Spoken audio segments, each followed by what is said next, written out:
Welcome to the Crime Bowl podcast, where it's true crime, no bull. Please like, share, and subscribe. Thank you to all the bullies for helping us grow our channel. We really appreciate all of our subscribers. Today, we're diving deep into the baffling disappearance of Lauren Spierer in Bloomington, Indiana.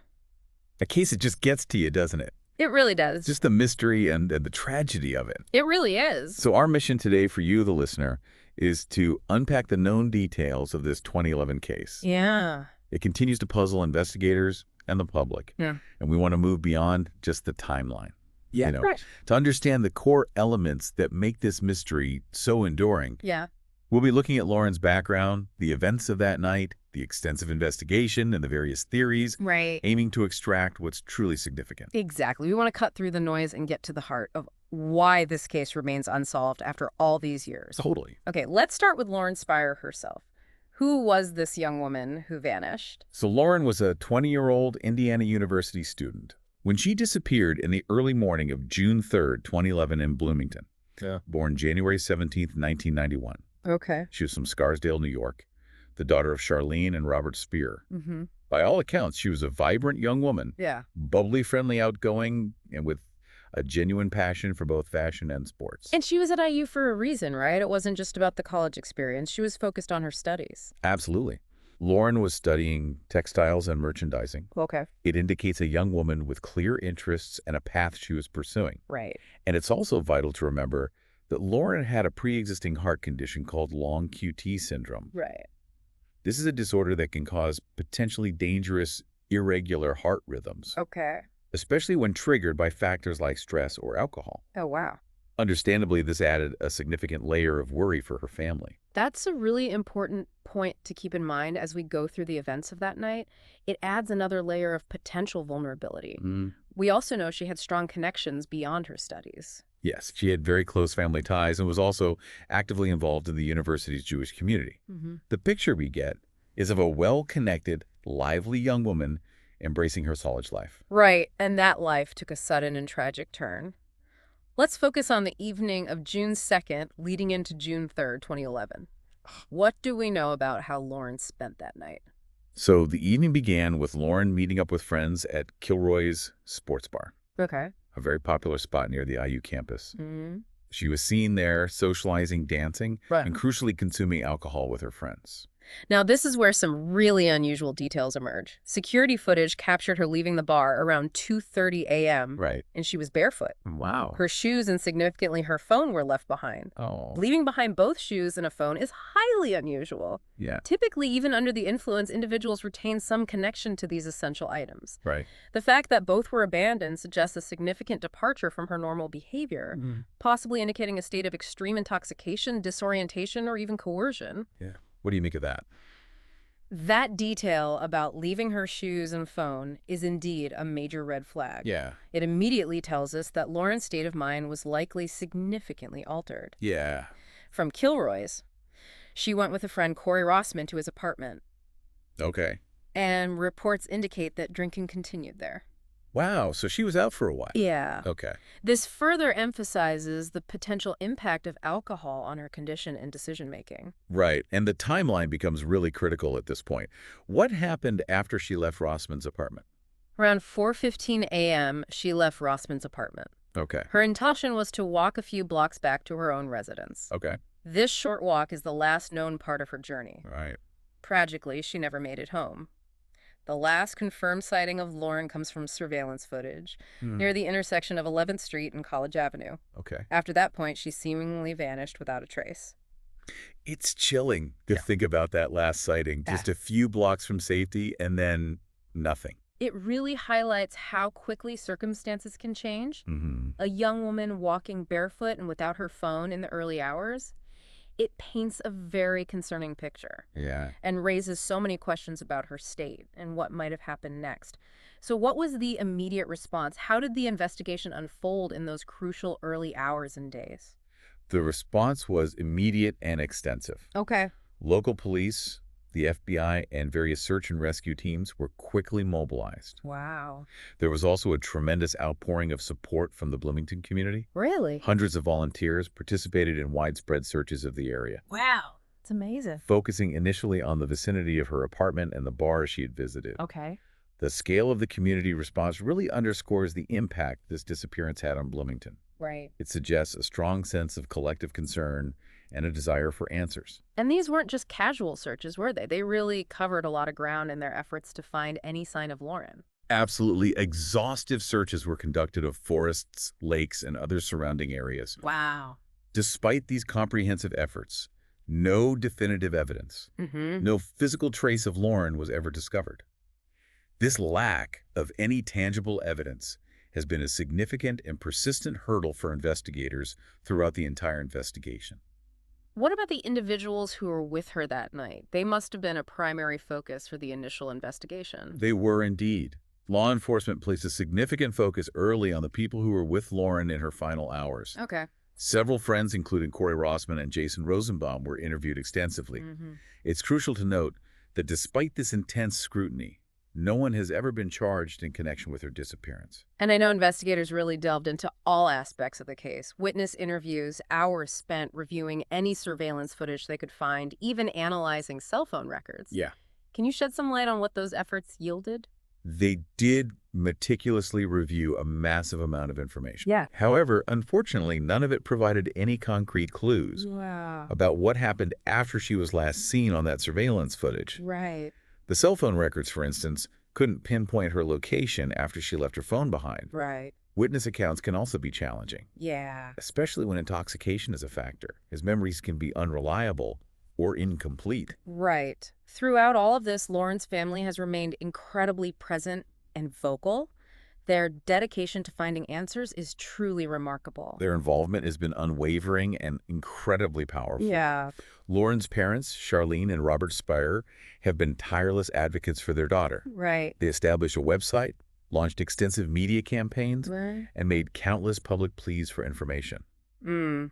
Their determination to uncover the truth has been a constant throughout these many years. Right. Yet despite their relentless efforts, no significant leads have emerged. It's truly heartbreaking. This absence of concrete answers has understandably led to a great deal of speculation. Yeah. And the emergence of various theories about what might have happened to Lauren.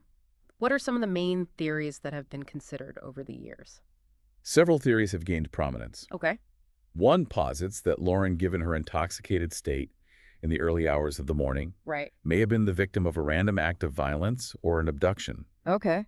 The areas she might have walked through were reportedly poorly lit, potentially making her more vulnerable. Right. While this theory is plausible given the circumstances, Yeah. the complete lack of any corroborating evidence or witnesses in the area makes it particularly challenging for investigators, Right. highlighting the perfect storm of unknowns in this case. That's a chilling possibility, a random encounter with tragic consequences. What other explanations have been explored? Another theory centers on her pre-existing medical condition, long QT syndrome. Okay. The suggestion here is that she might have experienced a medical emergency, Right. possibly exacerbated by alcohol consumption. Some speculate that someone present might have panicked and hidden her body. Oh, wow. However, it's vital to reiterate that there is no direct evidence to support this scenario. It's a possibility that has to be considered, given her condition. But as you say, there's no concrete evidence pointing in that direction. Right. Then inevitably in these kinds of cases, suspicion often falls on those who are among the last people to see the missing individual. That's a natural aspect of any investigation. Right. Suspicion has certainly been directed towards the friends and acquaintances who were with Lauren that night, particularly Corey Rossman and Jason Rosenbaum. Yeah. They face a significant amount of public scrutiny. However, they have consistently denied any involvement in Lauren's disappearance and have cooperated with the police investigation. Again, it's crucial to emphasize that investigators have not uncovered any concrete evidence linking them to a crime. And I know, as often happens in high-profile cases like this, other more fringe theories have also surfaced over the years. Yes, as is common in enduring missing person cases, other theories have been discussed, including potential connections to other missing persons, or even speculation involving serial killers. Right. However, these theories have not yielded any significant breakthroughs in the investigation into Lauren's disappearance. This case really resonated with people far beyond Bloomington, didn't it? It captured national attention. It did, yeah. Why do you think Lauren's story had such a wide impact? So Lauren Spierer's disappearance garnered significant national and local media coverage from the very beginning. Okay. Her story deeply resonated, particularly with parents and college students across the country. Yeah. It tapped into very real fears Yeah. about the safety of young adults living away from home for the first time. It makes you think about your own safety and the safety of loved ones in similar situations. Absolutely. Yeah. The disappearance of a vibrant young woman in a seemingly safe college town like Bloomington Right. really shook the community Yeah. and had a ripple effect far beyond Indiana. Right. News outlets like CNN, ABC, and NBC kept the story in the public eye. And Lauren's parents played a crucial role in maintaining that awareness Yeah. through their frequent media appearances, ensuring her case wasn't forgotten. And social media also played a significant role in keeping the case visible, didn't it? Absolutely. Yeah. Social media became a powerful tool for raising and maintaining awareness. The hashtag #FindLauren became widely used, Right. and platforms like Twitter and Facebook allowed for the rapid dissemination of updates. Yeah. Potential leads, however few, and expressions of widespread support. Right. Lauren's mother, Charlene, has been particularly active on social media, continuing her tireless advocacy for her daughter and also for other families navigating the agonizing uncertainty of a missing loved one. It's now been 13 years since Lauren vanished. That's a long and unimaginable time for her family and friends to live with this uncertainty. It's a really long time. Yeah. What's the current status of the search and the investigation? Tragically, the case officially remains unsolved. Oh, wow. The Bloomington Police Department continues to receive tips and follow up on any leads that emerge. But as of now, there have been no significant developments or breakthroughs in the case. The Spierer family, however, remains unwavering in their commitment to keeping Lauren's memory alive Yeah. and continuing the search for answers. Right. Their resilience is truly remarkable. And Lauren's story, even without a resolution, has had a broader impact, hasn't it? It's brought attention to important issues. It certainly has. Yeah. Lauren's disappearance has undoubtedly raised awareness about crucial safety issues, Right. particularly concerning nightlife in college towns and the potential vulnerabilities associated with intoxication and being alone late at night. Right. It underscores the importance of looking out for friends Yeah. and the potential risks involved in those situations. Right. Her story serves as a stark and tragic reminder of how quickly circumstances can change Yeah. and the importance of vigilance.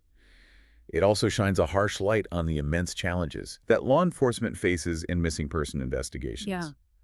Especially when, as in Lauren's case, there is a significant lack of physical evidence or credible eyewitness testimony Right. to guide their efforts. The ongoing mystery of Lauren's disappearance has become a haunting reality for the Bloomington community. Yeah. And her family's enduring advocacy serves as a powerful and poignant testament to their love and unwavering hope for answers.